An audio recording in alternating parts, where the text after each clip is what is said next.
Pai, eu queria tanto ver o meu Senhor descer, vindo me encontrar. Eu posso até imaginar a refulgente glória do Senhor Jesus, transpondo as brancas nuvens no mais puro azul, onde nem sul nem norte existirá. E em meio a lágrimas, sorrisos de alegria e de prazer, eu que era cego agora posso ver, contemplar, enfim. Por isso eu canto glória, glória,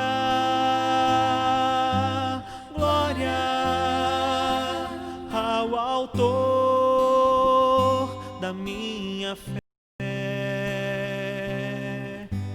Glória, glória ao Autor da minha fé.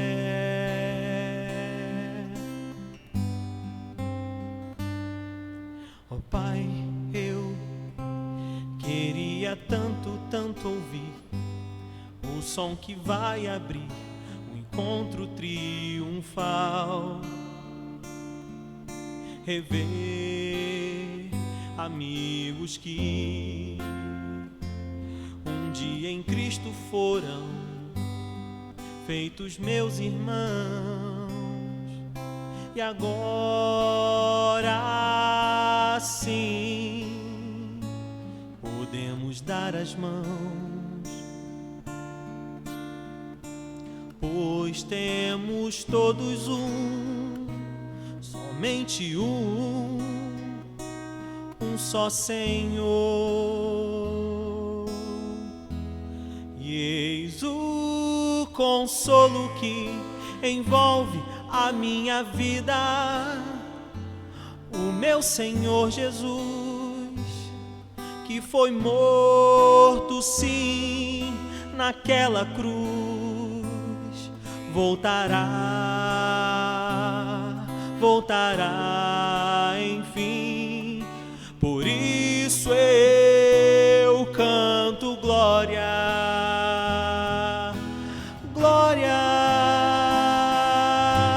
glória ao Autor da minha fé. Glória, glória ao Autor da minha fé.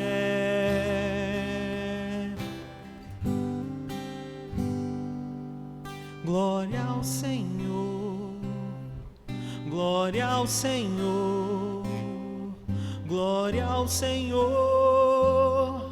Autor da minha fé.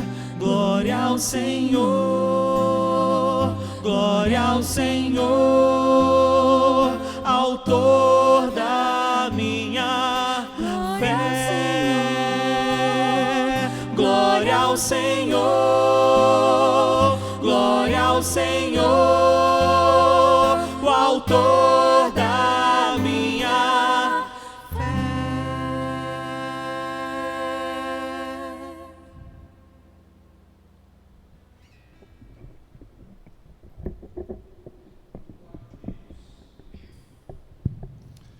Uma alegria nós podemos estar juntos novamente.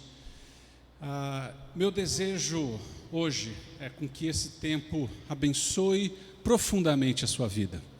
Você seja tocado pela palavra, perceba a presença de Deus e isso inspire seu coração a adorar ao Senhor, a ouvir a sua voz.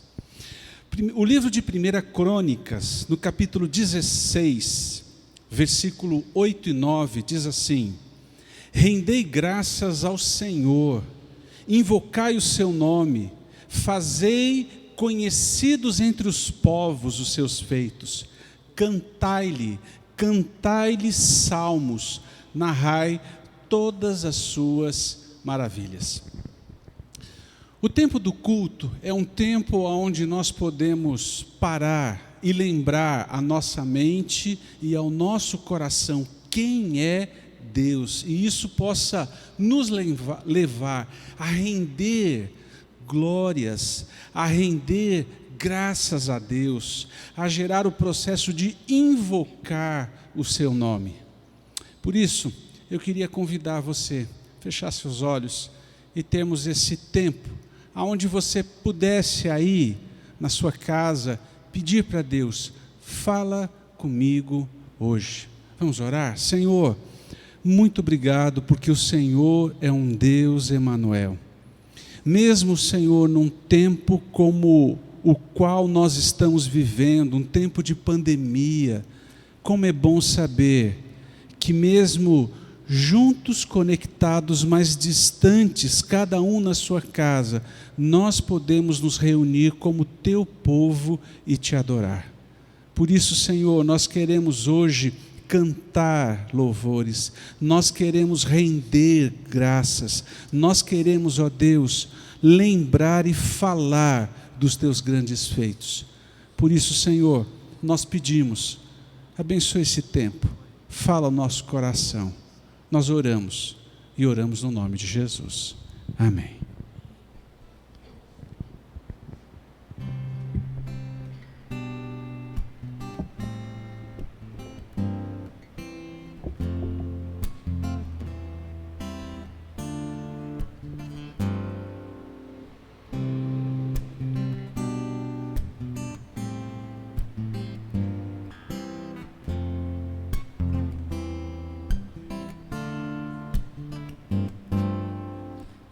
A nossa estrela da manhã, o Cordeiro Santo que nos trouxe a paz. Em tuas mãos está todo vencer, resposta a todo aquele que clama. A verdade é a tua palavra e não podes mentir, por isso estamos aqui. És a nossa estrela da manhã, o Cordeiro Santo que nos trouxe a paz. Em tuas mãos está todo vencer, resposta a todo aquele que clama. A verdade é a tua palavra e não podes mentir, por isso estamos aqui. Te louvamos, ó Senhor, pelo teu imenso amor. Manifesta o teu perdão e poder, e assim vamos te adorar para sempre. Para sempre, ó meu Deus.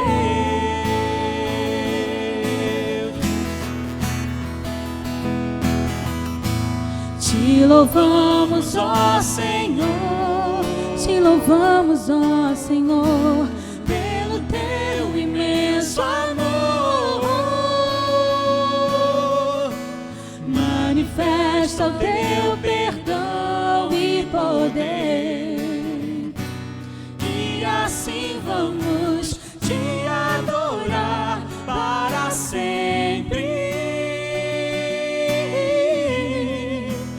sempre, ó meu Deus.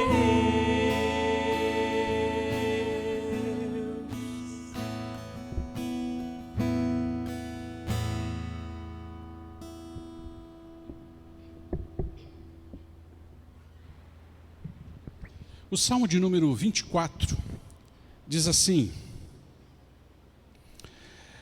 ao Senhor pertence a terra e tudo que nela contém, o mundo e os que nele habitam. Fundou-a ele sobre os mares e sobre as correntes a estabeleceu. Uma das coisas que nós temos sido desafiados em momentos como esse, momento de pandemia, é lembrarmos que Deus é um Deus que soberano, um Deus que reina sobre todas as coisas. Há um rei a qual a terra foi Ele que criou. Isso nos leva ao desafio de nós nos voltarmos para Ele e clamarmos pelas pessoas, por esse momento que nós estamos vivendo.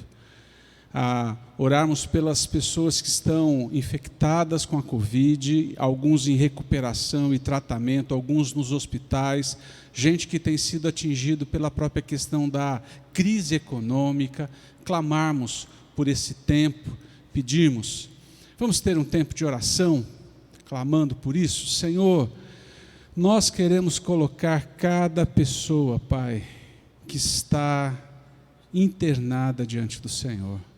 Senhor, nós pedimos com que o Senhor visite de uma forma sobrenatural. Ser misericordioso, Pai.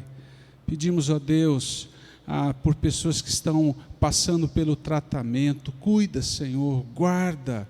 Livra, Senhor, consola, Senhor, corações, ampara, Pai, pessoas que têm sofrido com a crise econômica. Nós clamamos, ó Pai, pelo nosso país, pedimos realmente a Tua misericórdia, Senhor. Pedimos com que o Senhor dê graça, sabedoria àqueles que são seus, na condução, Senhor, desse país. Pedimos por todos os nossos líderes, ó Deus bondoso, ser misericordioso, mas também pedimos, ó Deus, justiça e até mesmo juízo, Senhor, sobre pessoas que têm aproveitado esse tempo de pandemia para desviar, Senhor, recursos. Nós clamamos, ó Pai, nós oramos, pedindo, Deus, ser misericordioso. Pai, abrevia esse tempo. Pedimos, ó Deus, consola corações, ampara. Ajuda-nos, ó Deus, a continuar estendendo a mão, a continuar, Senhor, compartilhando do Teu amor e a certeza da esperança de que um dia isso vai terminar. Nós oramos, Pai, e oramos no nome de Jesus. Amém.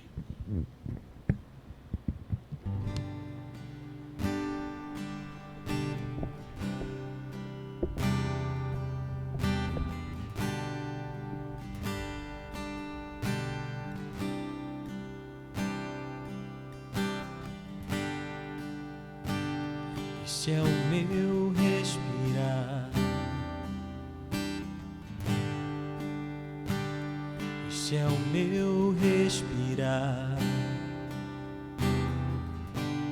Teu Santo Espírito vivendo em mim.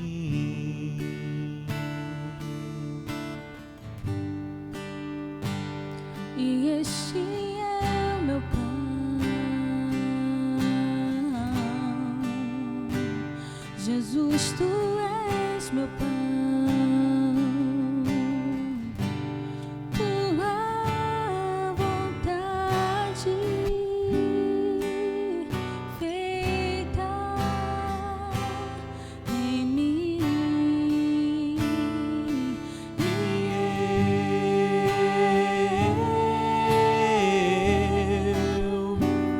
Eu nada sou sem Ti, Jesus, e eu perdido estou sem Ti, Jesus.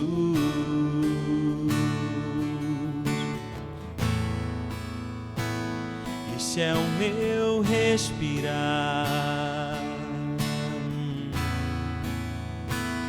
este é o meu respirar. Teu Santo Espírito vivendo em mim.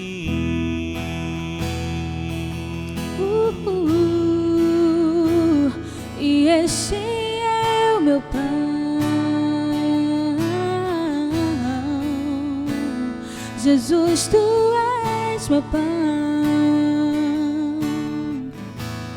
Tua vontade feita Em mim, e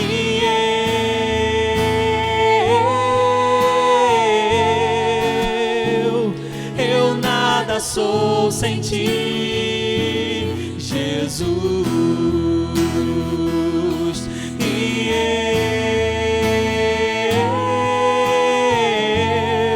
eu perdido estou sem ti, Jesus. Eu nada sou sem ti, Jesus. perdido estou sem ti, Jesus. eu nada sou sem ti, Nada sou sem ti. perdido estou sem ti.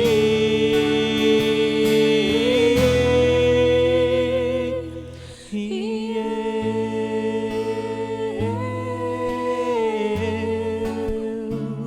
eu nada sou sem ti, Jesus. E eu perdido estou sem ti, Jesus.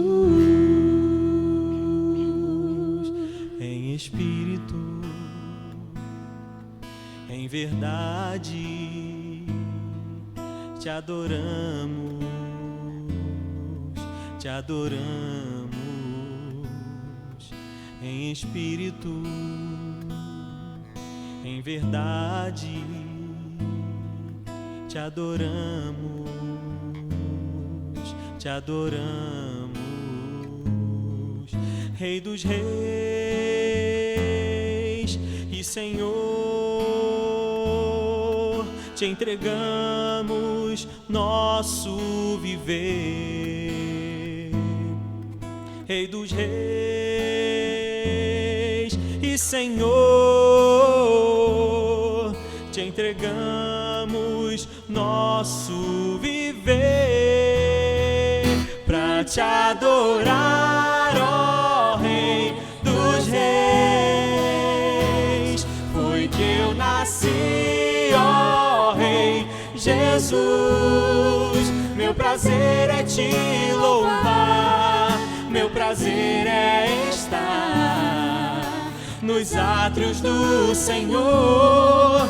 Meu prazer é viver na casa de Deus, onde flui o amor.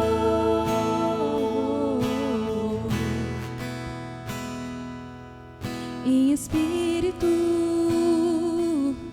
em verdade, te adoramos, te adoramos. Em espírito, em verdade, te adoramos.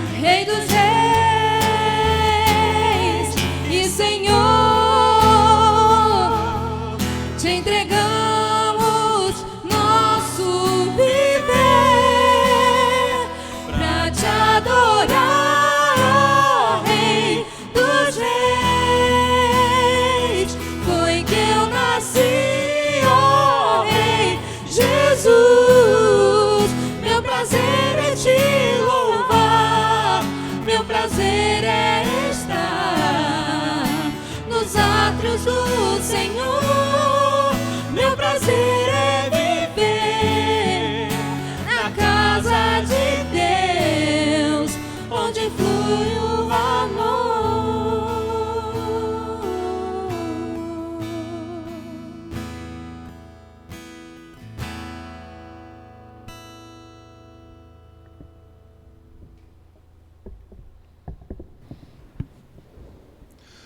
Nós temos ouvido nesses últimos dias e temos conversado sobre o Evangelho. O que é o Evangelho, como o Evangelho transforma o coração, como o Evangelho transforma a vida, das decisões que nós temos que tomar, como nós somos levados e influenciados pelo Evangelho. Nós temos visto essa transformação, o poder do Evangelho na transformação interior, na transformação do coração, aquilo que o Evangelho promove na vida de cada um de nós, as mudanças que ele executa na nossa vida. E hoje eu quero falar um pouquinho sobre não a mudança interna, não a mudança do coração, mas por causa da mudança do coração, qual é a influência que o Evangelho exerce na nossa sociedade. Naquilo que você faz, naquilo que eu faço no dia a dia. A maneira como eu vivo no meu trabalho, a maneira como eu faço as coisas no meu trabalho, essas coisas devem ser permeadas pelo Evangelho. E eu quero te convidar aí que abra sua Bíblia em 1 Coríntios, capítulo 10, verso 31. Que um texto também que nós conhecemos e quem sabe algumas vezes nós já citamos. E esse texto diz assim: assim quer vocês comam, bebam ou façam qualquer outra coisa, façam tudo para a glória de Deus. Outra versão diz: portanto, quer comais, quer bebais ou façais outra coisa qualquer, fazei tudo para a glória de Deus. Quando nós conversamos sobre esse fazer tudo para a glória de Deus, executar tudo para a glória de Deus, nós falamos um pouco sobre cosmovisão. O que é a cosmovisão? De maneira muito simples, nós podemos dizer que a cosmovisão é a maneira como nós enxergamos a vida. É como nós compreendemos Deus, como nós compreendemos os relacionamentos, como nós compreendemos todas as outras coisas que estão no nosso entorno, no nosso ao redor. E por causa da cosmovisão bíblica, nós podemos dizer que o Evangelho não transforma somente o coração do homem. O Evangelho transforma o entorno em que ele vive. Porque o Evangelho não é somente esse milagre que Deus faz na nossa vida, que Ele me resgata do pecado, Ele transforma a minha vida, mas Ele usa a minha vida para transformar o entorno no qual eu vivo. Mas existe um problema nos últimos séculos aí, para a gente poder pensar um pouco. Especialmente dentro dos evangélicos, onde eles desenvolveram uma concepção compartimentada do mundo. Essa ideia onde nós separamos o que é espiritual e o que é sagrado. Quantos de nós, alguma vez, já não pensamos assim, isso é coisa da igreja e isso é coisa do mundo? Quanta gente já pensou alguma vez, eu não vou ali num show escutar uma boa música, porque isso é coisa do mundo. Eu não posso me meter com essas coisas. Esse pensamento dualístico que se desenvolveu dentro da igreja, um grupo dizia assim, não, a igreja foi chamada por Deus para cuidar da salvação do homem, mas também para cuidar das suas necessidades básicas. Para pensar na alimentação, para pensar na saúde, para pensar na educação. Então nós temos que olhar o homem de maneira integral. Aí veio outra parte da igreja que dizia assim, não, a igreja não pode se meter com essas coisas. A igreja tem que cuidar de salvar a alma. Vamos nos preocupar com a alma. As outras coisas deixam aí que essas coisas o mundo cuida ou vão acontecer de maneira muito natural. O que nós precisamos entender, queridos, é que para o cristão que é influenciado pelo Evangelho, tudo e absolutamente tudo o que ele faz é espiritual. Não tem nada na nossa vida que não seja espiritual. Desde o momento que o Evangelho nos alcançou, desde o momento que veio a transformação interior, é impossível para o cristão exercer a sua fé somente no âmbito da igreja. Porque o problema nisso é que muitas vezes nós criamos um gueto evangélico, um lugar onde nós nos sentimos seguros. E devemos entender que o nosso ser foi transformado.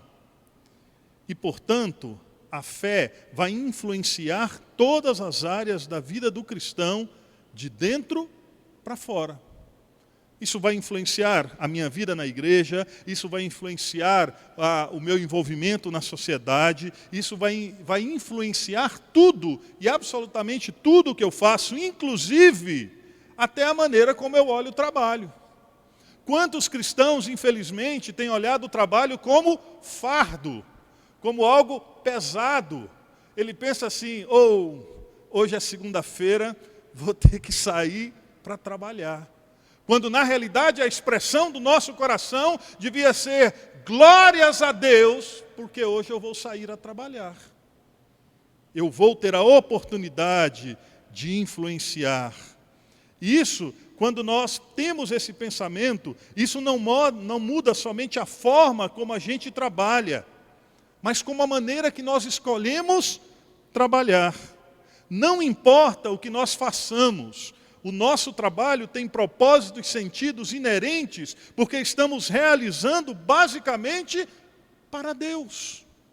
É isso que o texto chama a atenção. Tudo o que você faz, você deve fazer para a glória de Deus. Não existe trabalho que não seja digno. Não existe trabalho que não seja digno. Obviamente, trabalhos que não firam a ética, trabalhos que não firam as Escrituras, esses trabalhos, se não ferem essas áreas, eles são totalmente dignos. Eu me recordo uma vez que, a maioria de vocês sabem, eu fui militar, e uma pessoa da igreja chegou para mim e olhou para mim e falou assim, mas como você pode ser militar e crente? Eu falei, nossa, estou no inferno agora. A irmã já me mandou, a minha profissão me manda para o inferno. E eu disse para ela, minha querida irmã, como você pode ser médico e crente? Como você pode ser faxineiro e crente? Como você pode trabalhar no escritório, trabalhar na recepção e ser crente? Podemos fazer isso porque nós entendemos, ou pelo menos eu entendo, que podemos fazer todas essas coisas, porque fazemos para a glória de Deus. Não necessariamente nós somos empregados de tal pessoa ou de tal firma. Nós trabalhamos para o Rei. Onde quer que você trabalha para Deus. O seu chamado primário é glorificar a Deus com todas as coisas que você faz. E quando a gente tem essa cosmovisão, quando a gente tem esse entendimento, a perspectiva do trabalho muda. Porque passamos a pensar assim, ainda que muitas vezes algumas pessoas vão dizer, mas eu não gosto do meu trabalho. Quando alguém me diz assim, eu não gosto do meu trabalho, eu digo, meu irmão, ore ao Senhor intensamente, para que o Senhor mude o seu coração. Para que o Senhor te dê alegria, para que nessa alegria você possa glorificar o nome do Senhor, você possa entregar um testemunho daquilo que Deus fez na sua vida e que esse trabalho honre a Deus. Que esse trabalho gere glórias a Deus. E por causa do Evangelho, nós somos chamados a influenciar todas as áreas da nossa sociedade. Eu quero confessar uma coisa para vocês, eu não tenho muita esperança na política. Eu não tenho esperança que grandes mudanças vão passar no nosso país e até no mundo por causa dos políticos. O que eu creio é pessoas humildes e simples nos seus trabalhos, glorificando a Deus, vão mudar o mundo. Vão mudar o mundo. A mudança que vem de cima, a única que afeta profundamente o nosso coração e muda a nossa vida, é o Evangelho. É a graça de Deus que é derramada sobre nós. Mas essa esperança de que lá de cima, politicamente, vão vir coisas que vão mudar, eu não tenho muito. Mas enche o meu coração de alegria quando eu penso que cada crente, cada cristão, no seu trabalho, honrando a Deus, ele provoca mudanças dentro da nossa sociedade. Ele impacta a nossa sociedade. Muitas vezes, por causa dessa ideia, dessa separação do secular e sagrado, dessa dicotomia que se cria, isso nos impede de ser sal e luz no mundo. Isso nos afasta da responsabilidade que nós temos de abençoar o mundo com o nosso trabalho. Por causa dessa cosmovisão distorcida, somos levados a pensar que existem profissões mais importantes que a outra e que o nosso trabalho é um fardo. Esse é o grande problema da sociedade moderna e na qual nós vivemos. As pessoas não estão trabalhando por satisfação. As pessoas estão trabalhando porque precisam ganhar dinheiro. Essa é a necessidade, obviamente, de cada um de nós. Mas não existe satisfação nisso. Então, a pessoa que tem um trabalho mais humilde, que quem sabe ganha menos dinheiro, ele se sente sempre humilhado. Ele se sente em desvantagem. Porque o seu trabalho é humilde. Mas quando, na nossa perspectiva e na cosmovisão, nós começamos a olhar e começamos a pensar, eu trabalho para o Rei dos Reis. Eu trabalho para o Senhor dos Senhores. Tem uma história que um amigo me contou, e esse é um pastor, ele entra dentro do avião, e ele senta, e senta do lado dele, parece um executivo de uma grande empresa, ou alguém do governo, ele senta do lado dele, e a pessoa pergunta para ele, já notou que a base das nossas relações tem a ver com isso? O que você faz? É a primeira coisa que a pessoa te pergunta, né? Quem sabe até mesmo antes do nome. O que você faz? Como é que você chama? Então essa pessoa senta do lado dele e começa a conversar com ele. E a pessoa vira para ele e fala assim, o que você faz? Ele olha para esse homem e fala assim, eu sou embaixador. E o homem abre os olhos, fala, nossa, um embaixador? Nossa, e embaixador da onde? E ele olha e fala assim, eu sou embaixador do reino de Deus. Eu sou embaixador do reino de Deus. E ele falou que o homem arregalou os olhos mesmo, e sentiu uma tremenda curiosidade. E por causa dessa curiosidade, esse homem então escuta o Evangelho. E ele falou, eu não posso perder a oportunidade porque eu trabalho para o Rei dos Reis. Eu creio, queridos, que se a gente tivesse essa ideia ou essa visão, nós todos os dias levantaríamos extremamente felizes de ir trabalhar, porque trabalhamos para o Rei dos Reis.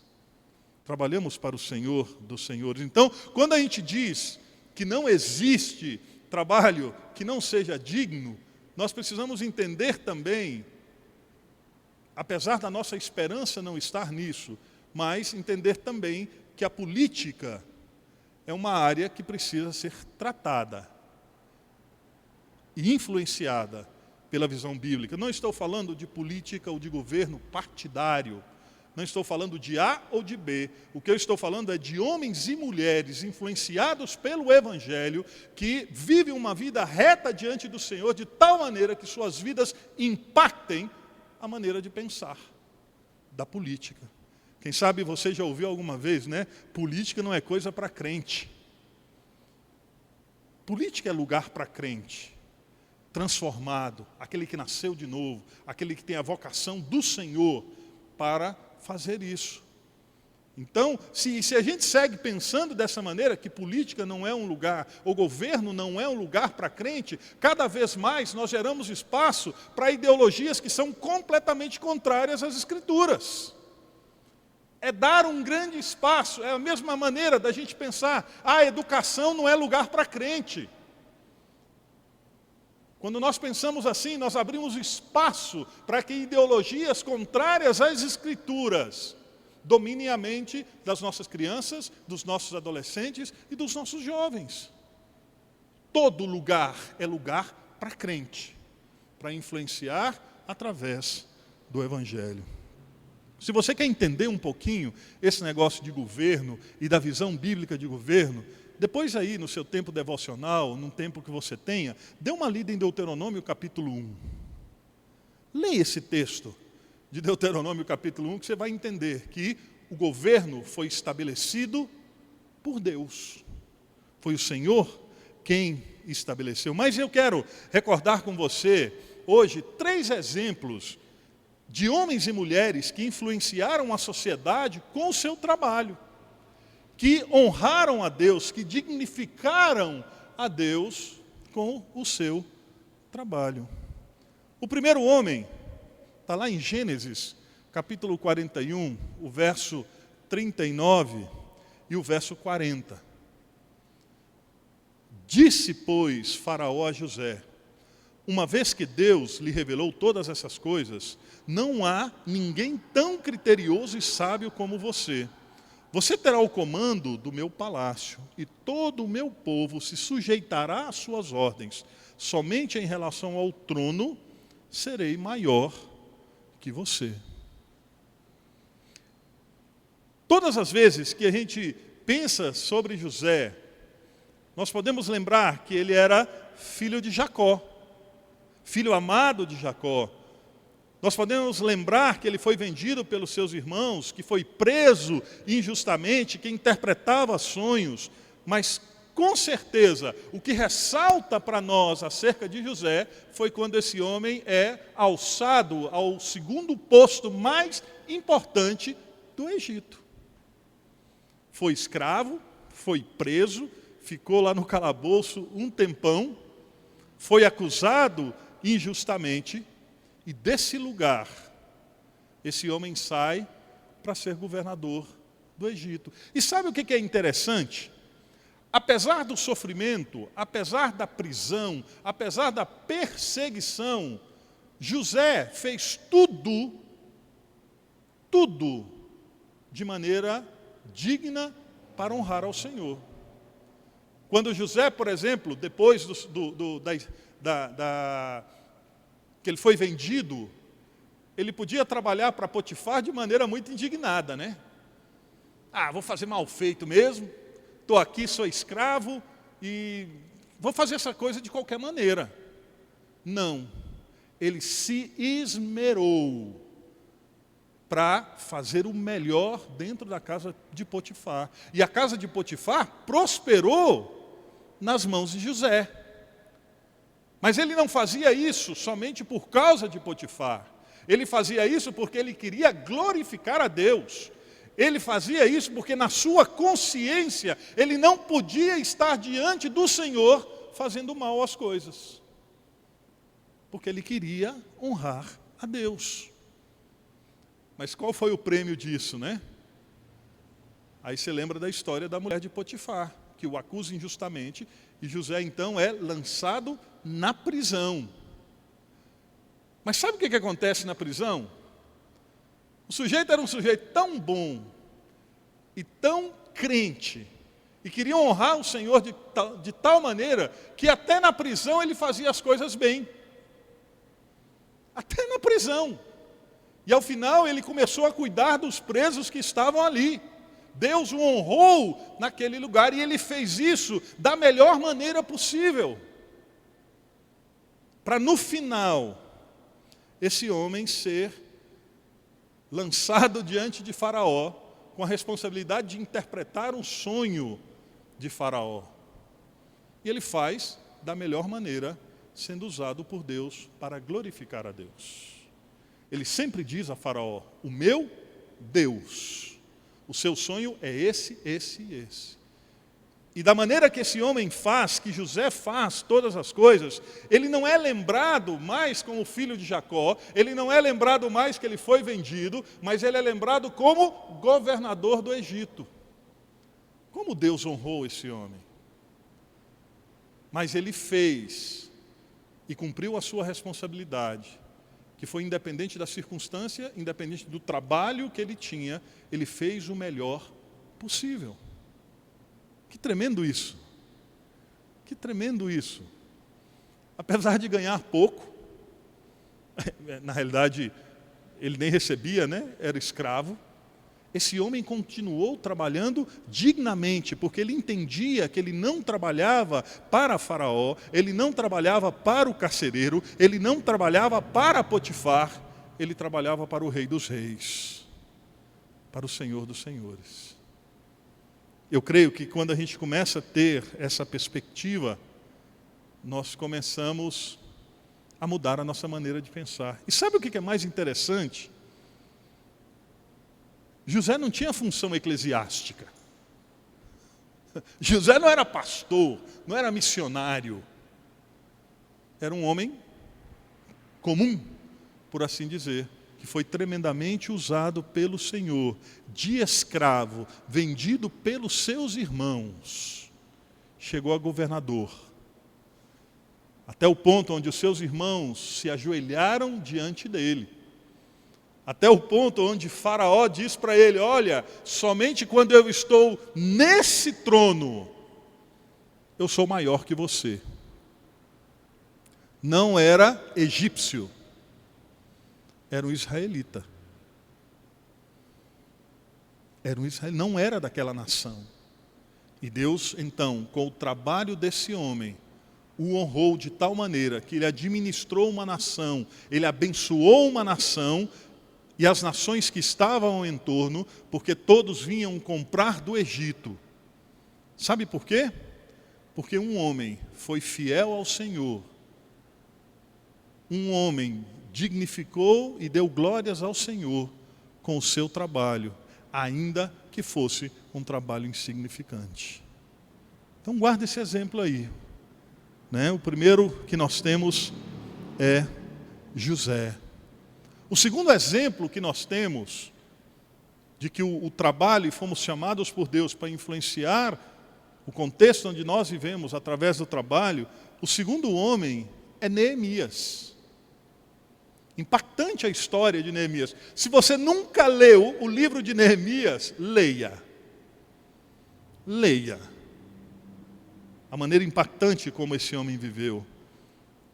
E Neemias foi de copeiro a construtor.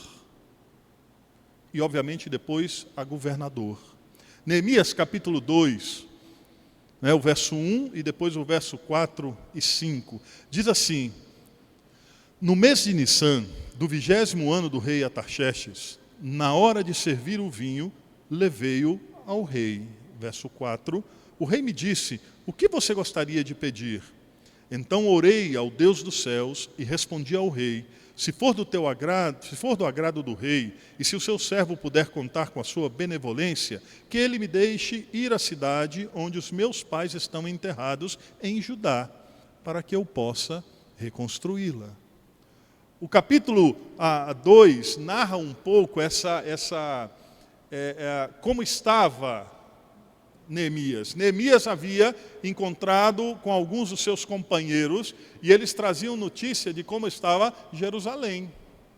Jerusalém estava completamente destruída, as portas estavam derrubadas, as muralhas já estavam no chão, o templo já estava completamente abandonado. E Neemias então recebe essa notícia e ele vai então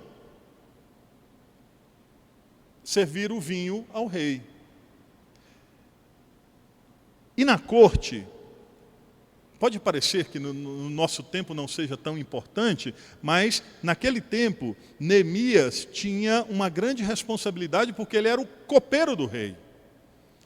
Ele era uma espécie de administrador ali da cozinha do rei, dos empregados, daqueles que serviam ao rei. Mas não somente isso, como copeiro do rei, Neemias tinha a responsabilidade de provar toda comida e toda bebida que servia ao rei. Tudo, absolutamente tudo, tinha que passar por Neemias. Imaginem vocês, um estrangeiro, um escravo, que chega a essa posição de confiança diante de um rei estrangeiro, de um rei conquistador.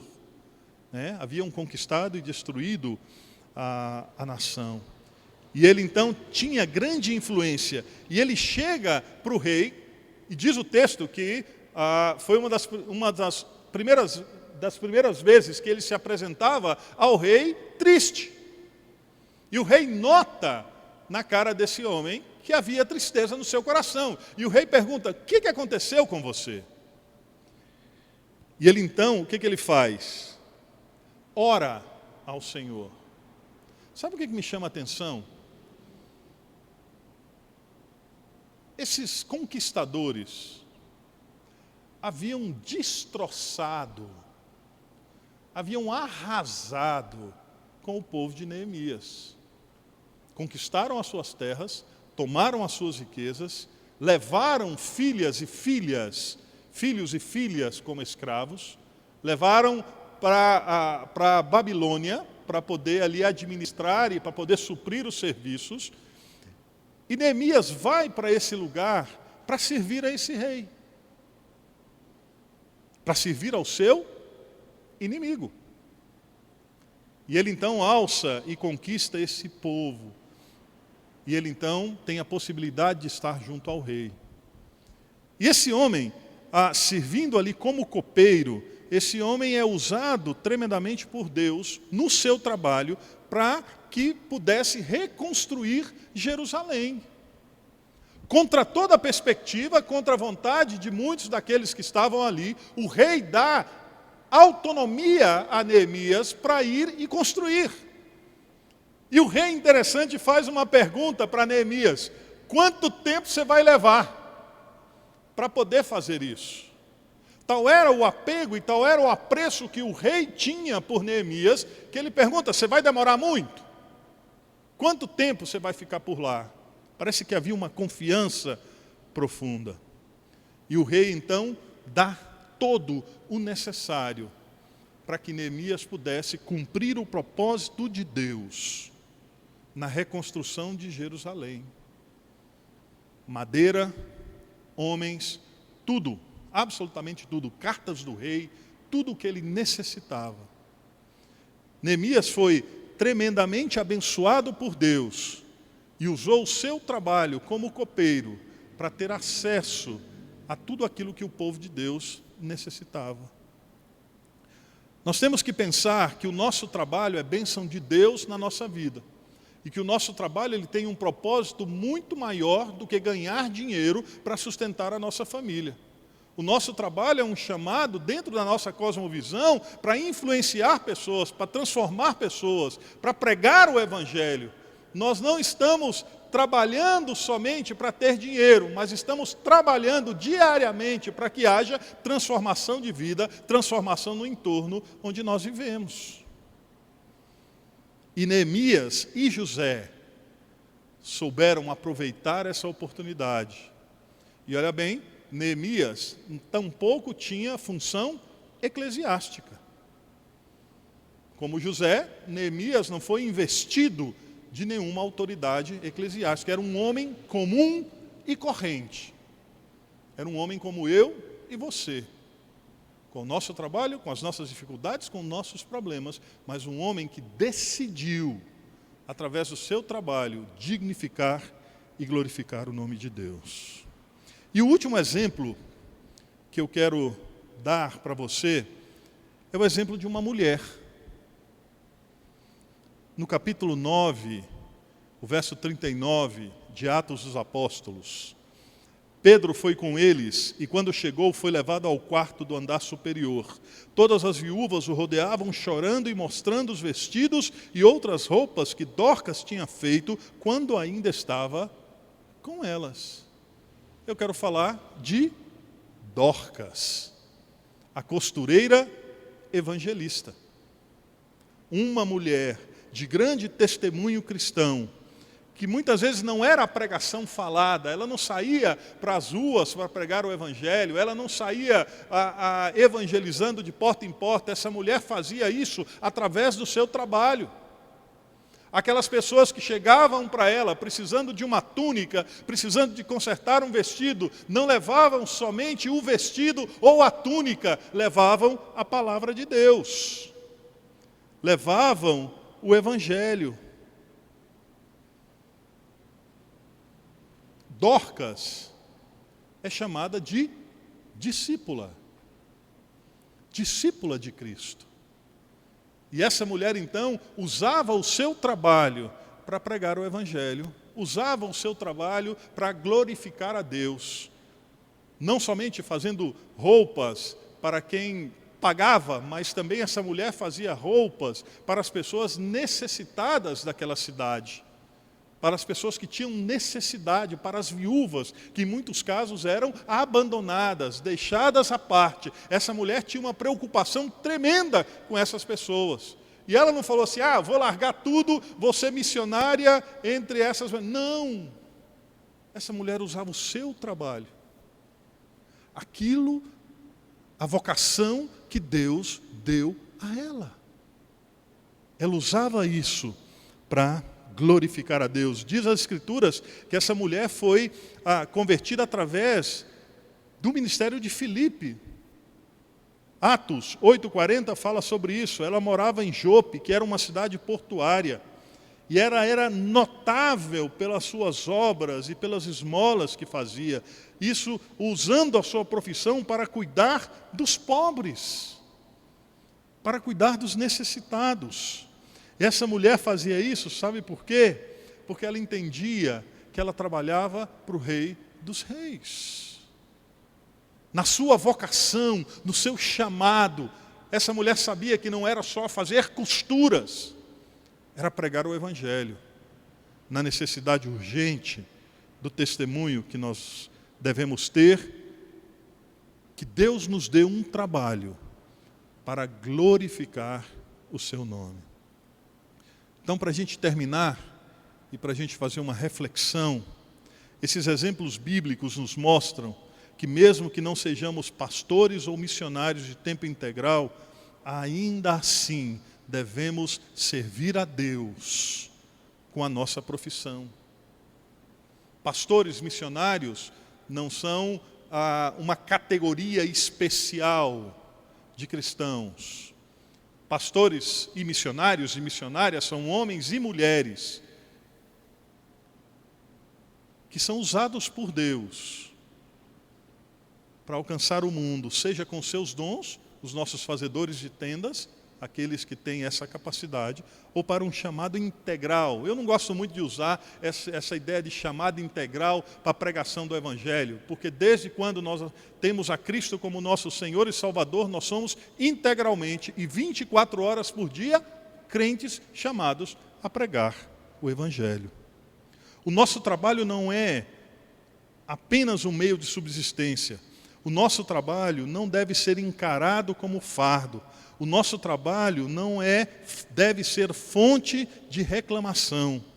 O nosso trabalho é sim um meio para realizar as boas obras. Efésios capítulo 2, verso 10. O nosso trabalho é um meio de Deus para nos usar, para alcançar as finalidades que Ele já determinou desde antes da fundação do mundo. O nosso trabalho é um meio pelo qual Deus vai cumprir um propósito nesse mundo. O nosso trabalho é um meio de darmos glórias a Deus.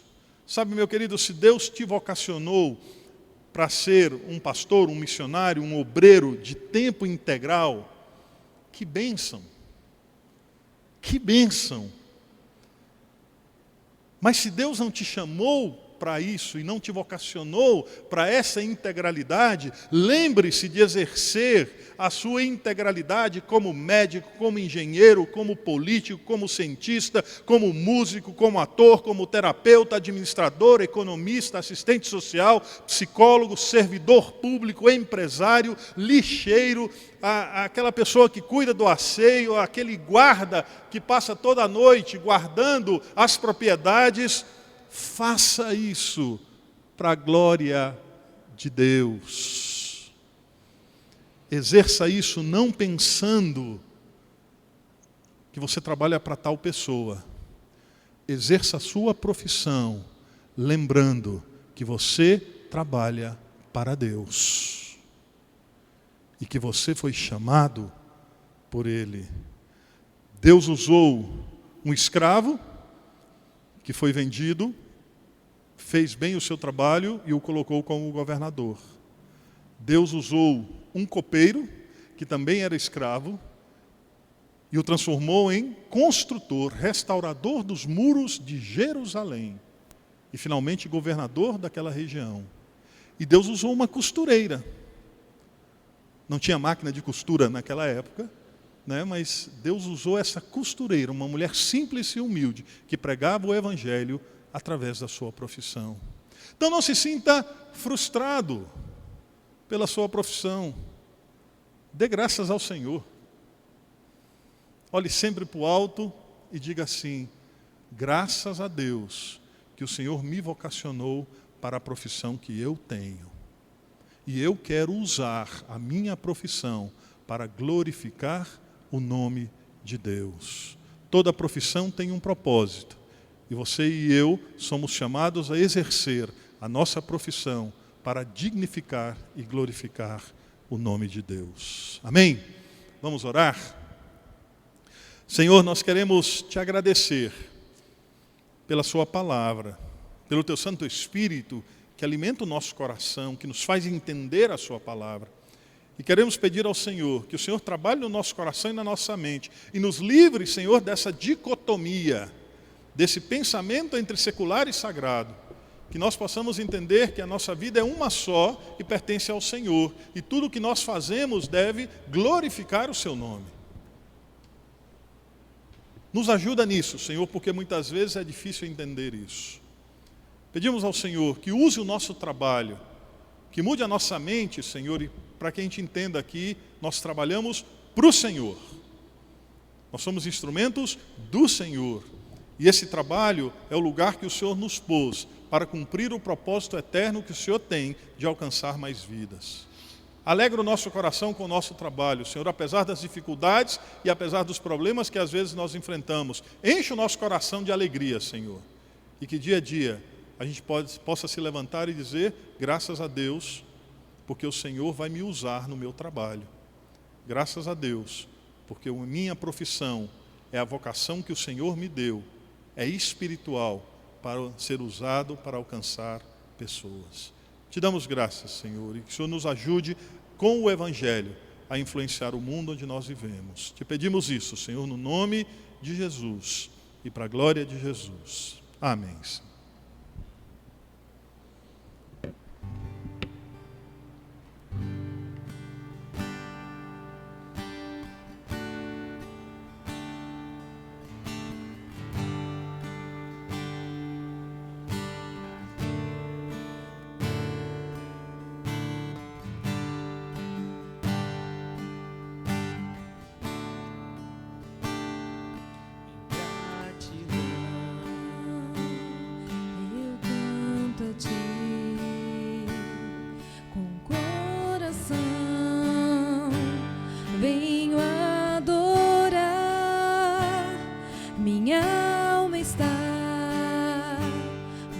Junto a ti, és meu Senhor, meu Salvador.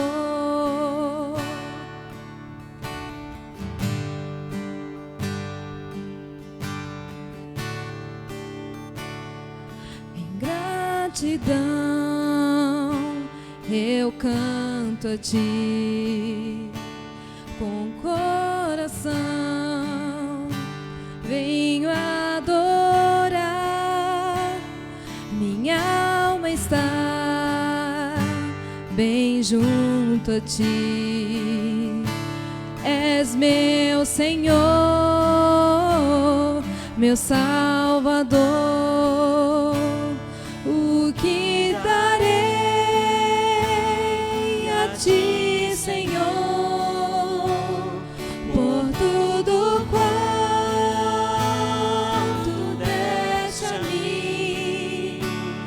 recebe a minha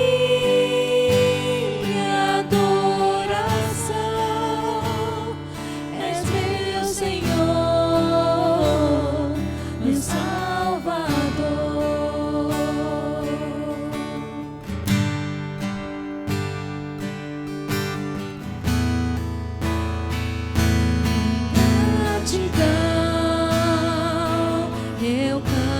a ti com coração.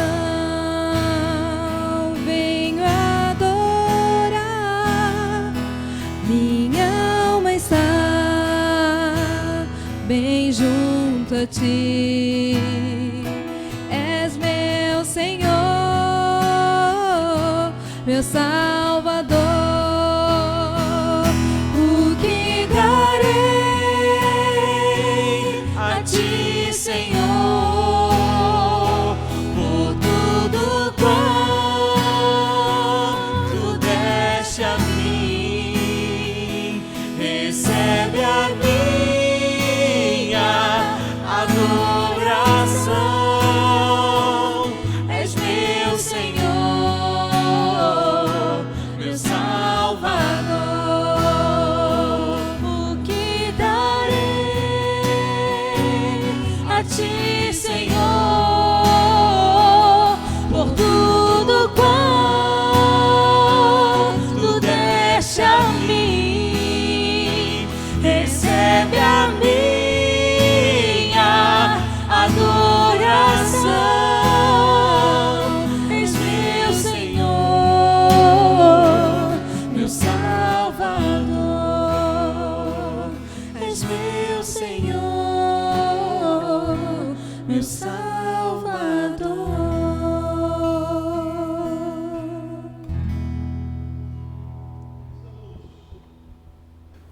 Chegando ao final desse tempo de culto, desse tempo de adoração ao Senhor, e eu quero só dar uns avisos aqui para que você anote aí durante a semana, você se lembre. Nós temos as nossas lives durante a semana, de segunda a sábado, sempre ao meio-dia.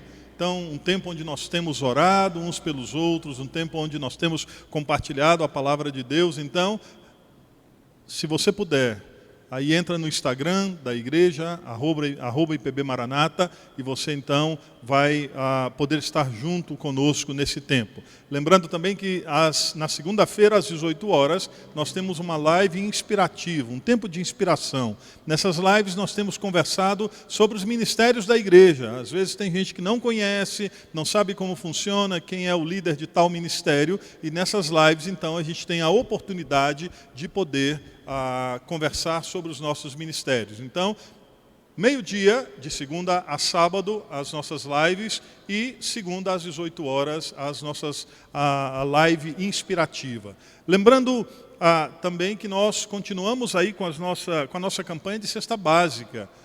Nós temos nesse período ajudado as pessoas, a igreja tem estado em movimento, a igreja tem estado em ação nesse tempo, continuando ajudando aí as pessoas. Então, se você quiser doar uma cesta básica, você pode fazer através da conta da nossa igreja, a conta onde também você pode depositar os seus dízimos e ofertas. Então, você pode nos ajudar a ajudar outras pessoas. Então, que você tenha uma boa semana. E que, de acordo com aquilo que a gente ouviu hoje, você vai começar a trabalhar amanhã. Que você possa dizer, obrigado, Senhor, porque hoje eu estou saindo novamente para o meu campo missionário, para o lugar que o Senhor me chamou para ser bênção. Vamos orar? Senhor, obrigado pela sua palavra. Obrigado porque o Senhor fortalece o nosso coração através dessa palavra. E queremos pedir ao Senhor que o Senhor abençoe essa semana. Senhor, temos tantos desafios nessa semana. Queremos pedir a Tua presença, nos dando sabedoria e graça para enfrentar esses desafios. No trabalho, em casa, na escola, onde quer que nós possamos estar. Que o pensamento que permeie, Senhor, e que defina a nossa mente seja: eu trabalho para o Rei dos Reis. Eu estudo para o Rei dos Reis. E eu faço todas as coisas para glorificar o Seu nome. Que esse seja o pensamento fixo na nossa mente, Senhor, para que a gente possa glorificar o Seu nome em todas as coisas. Abençoe, Senhor, aqueles que estão enfermos. Visita, Senhor, e cura segundo a sua vontade. Abençoa aqueles que estão desanimados, sem esperança. Que o Senhor encha os corações, Senhor, de alegria e de esperança com a Tua presença, Senhor. e nos dê graça, Senhor, e que tudo o que a gente fizer nessa semana seja para a Tua glória. Que a graça do nosso Senhor e Salvador Jesus Cristo, o amor de Deus, o nosso eterno Pai, a comunhão e o consolo do Espírito Santo de Deus seja sobre nós hoje e para todos sempre. Amém e amém. Deus te abençoe e que você tenha uma excelente semana.